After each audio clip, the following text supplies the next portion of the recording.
10 часа, отвратително студено време, направо човек трудно си държи ръцете извън чубавете. Тичаме по задачки, 14-ти, 10-та, простоти. Няма как, след това сме на снимки. В момента отивам в Еконт да си взема пратката, за която споменах. След цели 20 минути чакане в Еконт, накрая си взех документите. Сега трябва да изтичаме бързо до счетоводителката.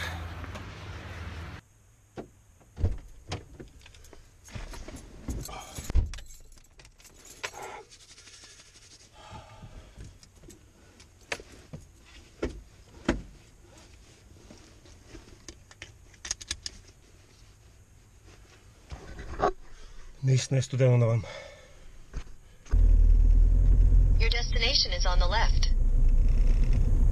Оставихме документите през счетоводителката и вече спесим в задръстването. Няма как.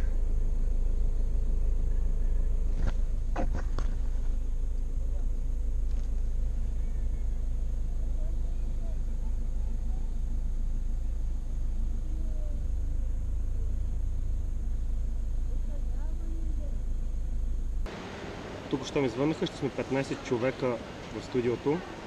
Така че в момента е някакво затишие под буря, което реших да използвам да хапна. Някакви такоси, които за първи път ще опитам и след един час почвам да снимам. Така че последни минути спокойствие преди да започне лудницата.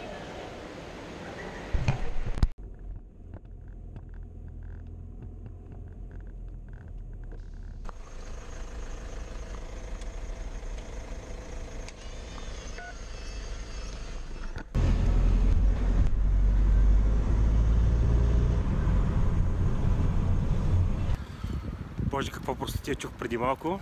Двама хора философстват. Ако Цецка била станала президент и ако Хилари Клинтън била станала президент, как ще да напълнят базите на НАТО тук в България и как ще да се оправи държавата? Все някой друг ни е виновен, че не може да не се оправи държавата, сега ако този би станал президент или онзи бил станал президент. По принцип не обичам да говоря за политика, но по някой път се налага, няма как. Просто ми е интересно как може да са толкова загубени хората, все някой друг е виновен, все нищо не зависи от нас, все някой друг трябва да дойде да ни оправя, да ни спасява и така нататък. Не може ли в края на кращата ние сами, като народ и изобщо като индивиди, да поемем нещата в собствените си ръце и нещата да се случват така, както ние искаме, а не както ако някой стана президент и как и какво се чава да стане. Друго нещо, което чух, сега ако Бойко Борисов бил подал оставка, как държавата щяла да се спънала, апокалипсис, сала бала, простоти, ще ли да замръзат пари. Няма нищо такова. Това са просто хората са толкова глупави и не мога да повярвам, че има толкова прости хора в тази държава. Честно.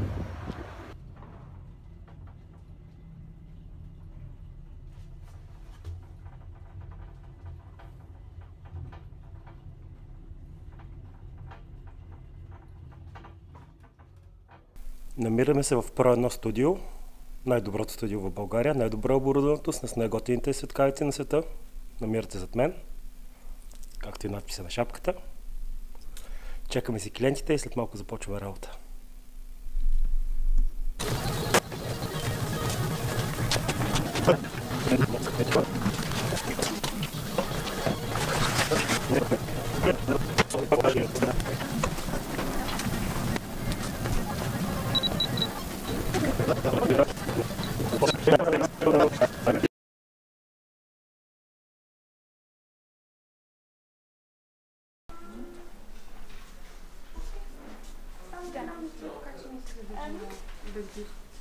Но ще се опитаме там нещо. Ето си, да. В другия случай ще сложим работа. Ма да, ти ще е, да. Ще видим кой фаворити си. Няма как без проба да. Айде, Добре, айде, ако искаш да почнем ти с това. Ти се обличай.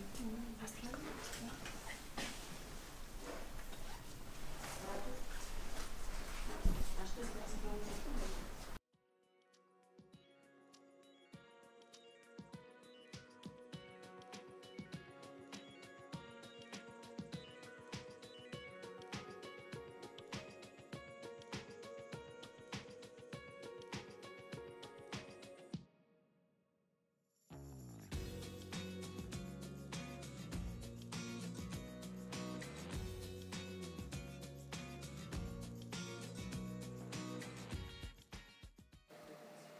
Ръката кажа. Снимай.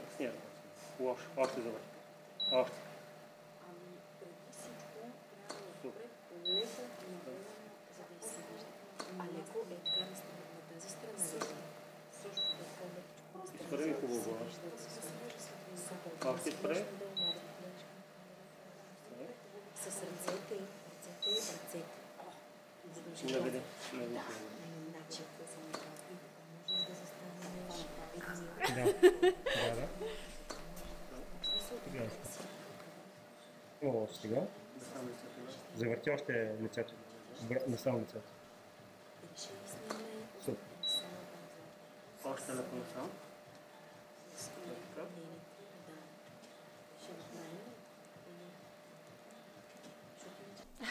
Ама и тук стърчат косъмчета. Виж какво снимаш точно 3 метра. 1, 2, 3.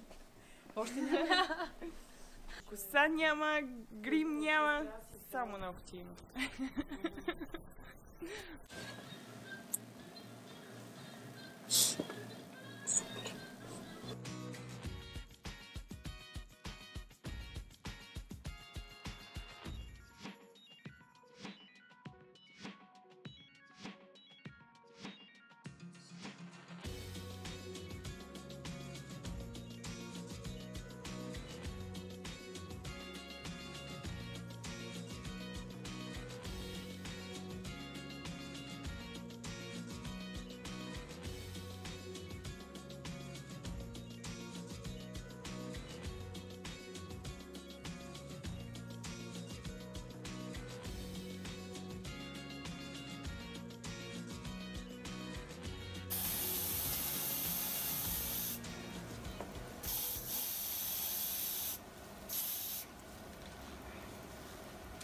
Приключихме снимачния ден, мацките си тръгнаха. Аз искам да ви разкажа малко за сетъпа. За основно осветление ползвахме този големия сребрист чадър, 1,80 м. Това ни е контрата. Виждате колко хубаво ми светва плешивата тиква. И за фон ползвахме Profoto D2. Като това беше в последните кадри, повече снимахме без контра на черен фон. И това е. Нищо сложно с осветлението. Фронтално един много голям чадър и една контра. Тъй като сме доста далече от фона, както забелязвате. Виждате колко съм далече от фона. Ето, ако тръгна назад, колко имам да вървя, докато стигна до фона. Ето, ще ви се обърна. Виждате колко е далече всъщност чадъра. По този начин фона ни остава почти черен и може да си го контролираме доста добре. Нали искахте да чуете повече за осветление? Ето ви за осветление. В момента съм на пилотното осветление на самите Profoto светкавици. Не са от най-силните и няма как да добиете представа точно. С апарат се случват съвсем различни неща. Ще видите кадрите, но в момента съм осветен изцяло от чадъра. Виждате меко, хубаво, без плътни сенки. И контрата зад мен би трябвало да хвърля по главата ми разни неща. Все пак снимахме модели с коси, аз с моята плешива тиква няма как да се случва това, но виждате, че фона става абсолютно тъмен. Висиме си в задръстването. Все пак, който иска да пътува с кола, се съобразява с трафика. Пътувам си към Люлин. Днеска мога да кажа, че мина успешно целия ден. Много приятни хора за снимки. Получиха се според мен приятни неща. Поне това, което видях на дисплея на камерата, ме удовлетворява достатъчно. Сега е въпросът да видим крайния резултат.